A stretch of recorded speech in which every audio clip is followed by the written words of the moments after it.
In today's video, I'm going to teach you, insert video title here. We're going to walk through how to switch your Instagram account back to a personal account clearly and confidently so you know exactly what to expect at each tap.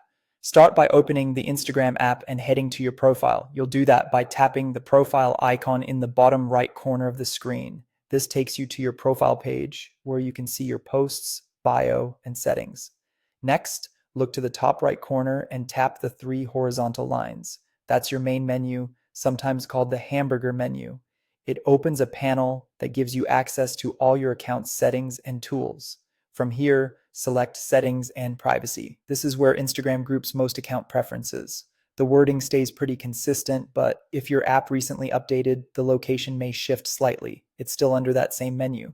Now scroll down until you see either Business Tools and Controls or Creator Tools and Controls. Which one appears will depend on your current account type, but they serve the same purpose. They're the sections that manage professional features. Inside that section, tap Switch Account Type. This is the option that controls what kind of account you're using.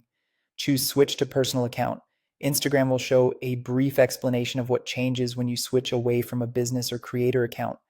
You'll lose access to professional tools such as insights, promoted posts, and contact buttons like call or email. None of your content is deleted, and your followers, likes, and messages stay intact. This is simply about the tools available and how your profile is presented. When the confirmation prompt appears, tap Switch to Personal Account again to confirm.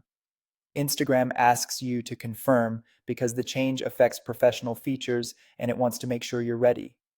After that, your account will switch back to a personal profile. If your account was private before you move to a professional type, Instagram will revert it to private again. If it wasn't private, it will stay public until you change that yourself in your privacy settings. Keep in mind that the switch may take a moment and you might see the updated profile options right away once it's complete.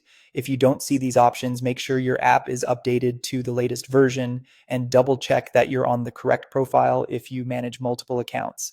And that's it. If you found this tutorial helpful, don't forget to like this video and subscribe to my channel for more Instagram tips and tutorials.